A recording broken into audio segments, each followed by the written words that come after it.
हमेशा की तरह मेरा ये वीडियो भी काफ़ी यूनिक और रेयर है। इस वीडियो में हम 4 कॉन्सेप्ट्स को स्टडी करेंगे। आप एक्सप्रेशंस कह लीजिए, पैटर्न्स कह लीजिए, काफ़ी यूनिक पैटर्न्स हैं। तो आइए वन बाय वन देखते हैं इसको। और एक रिक्वेस्ट है आपसे कि वीडियो को अंत तक ज़रूर देखें, अच्छी तरह से समझने के लिए। भले ही वीडियो को आप लाइक करें, ना करें कोई बात नहीं, आप सब्सक्राइब करें, ना करें कोई बात नहीं, लेकिन अंत तक ज़रूर देखें। तो चलिए वीडियो को शुरू करते हैं। और ये फर्स्ट एक्सप्रेशन है श्योर टू बी और सर्टेन टू बी। तो श्योर यूज कर लीजिए या फिर सर्टेन यूज कर लीजिए, दोनों में कोई भी यूज करेंगे एक ही अर्थ आएगा। देन हम यूज करते हैं टू बी प्लस वर्ब की थर्ड फॉर्म अक्सर आती है या फिर एडजेक्टिव आ जाता है, और ये अर्थ देता है कि कोई काम होना या फिर किसी काम का किया जाना निश्चित है या फिर तय है, पक्का है। एग्जाम्पल देखिए कि उसका चुना जाना तय है, तो उसका चुना जाना तय है या फिर उसका चुना जाना निश्चित है। शब्द अलग अलग हो सकते हैं लेकिन सेंस वही आएगा कि किसी चीज का होना या फिर किसी चीज का किया जाना तय है। अब इस बात को हम इंग्लिश में कैसे कहेंगे, देखिए और समझिए। उसका चुना जाना तय है या फिर उसका चुना जाना निश्चित है।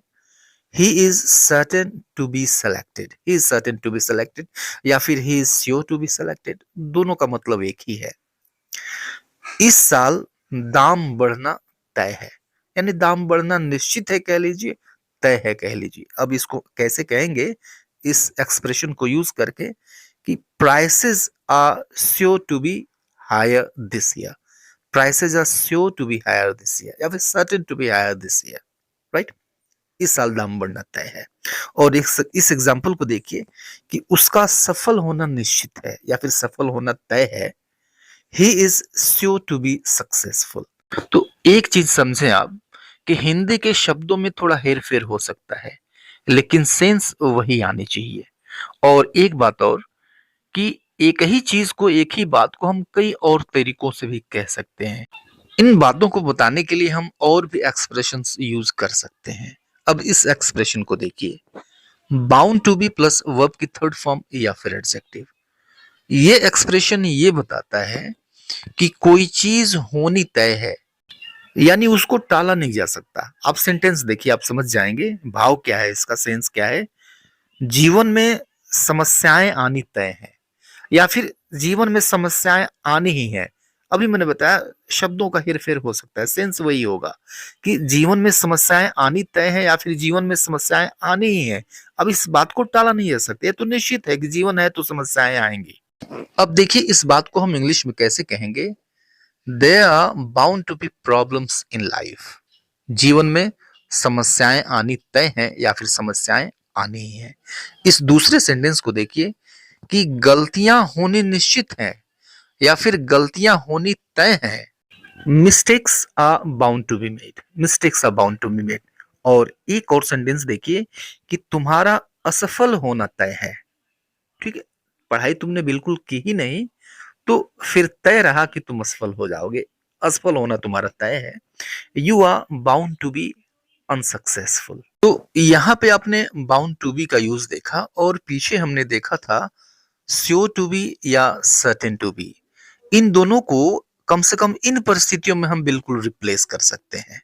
आइए नेक्स्ट एक्सप्रेशन देखते हैं, to be due to plus verb की फर्स्ट फॉर्म। अब ये एक्सप्रेशन ये बताता है कि कोई काम नियत समय पर होगा। मतलब एक शेड्यूल बना दिया गया, एक टाइम टेबल बना दिया गया कि फला फला घटना इस समय होगी। अब ये चीज ये बताता है जो पहले से शेड्यूल है। जैसे ट्रेन 6 बजे आने वाली है, तो टाइम टेबल उसका बना हुआ है, उसका टाइमिंग 6 बजे है, तो उस शेड्यूल के अकॉर्डिंग वो आएगी। इसका कहने का मतलब ये है। अब आप देखेंगे कि ड्यू टू यह जो अर्थ रखता है वह अर्थ रखने वाला शब्द सेंटेंस में तो आया नहीं, लेकिन सेंस उसका है शेड्यूल्ड टाइम पे। हम शेड्यूल्ड टाइम की बात कर रहे हैं, तो ट्रेन 6 बजे आने वाली है। It means the train is due to arrive at 6 PM, right. ठीक है, इस दूसरे सेंटेंस को देखिए, नतीजे तय समय पर घोषित होने वाले हैं। ठीक है, नतीजों का एक टाइम टेबल निकाल दिया जाएगा कि रिजल्ट जो है फला तारीख को डिक्लेयर कर दिया जाएगा, शेड्यूल्ड है। ओके, तो नतीजे तय समय पर घोषित होने वाले हैं। The results are due to be announced. The results are due to be announced. ठीक है, तीसरा एग्जांपल लिख लीजिए कि मीटिंग 5 बजे शुरू होने वाली है। तो मीटिंग का टाइम पहले से शेड्यूल्ड है, फिक्स है, और वो 5 बजे है, तो 5 बजे होने वाली है, 5 बजे होगी। The meeting is due to start at 5 PM। ठीक है, 5 बजे शुरू हो जाएगी। आइए नेक्स्ट एक्सप्रेशन देखते हैं।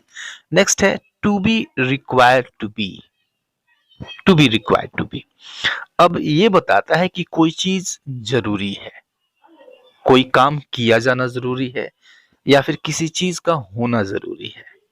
इसका मतलब ये हुआ कि कोई रूल है और उस रूल के अकॉर्डिंग कोई काम किया जाना है, उसका होना जरूरी है। जैसे एग्जांपल देखिए कि तुम्हारा यहाँ पर समय पर होना आवश्यक है। अब देखिए इस सेंटेंस में हम रिक्वायर्ड टू बी कैसे यूज करते हैं। तुम्हारा यहाँ समय पर होना आवश्यक है। You are required to be here on time.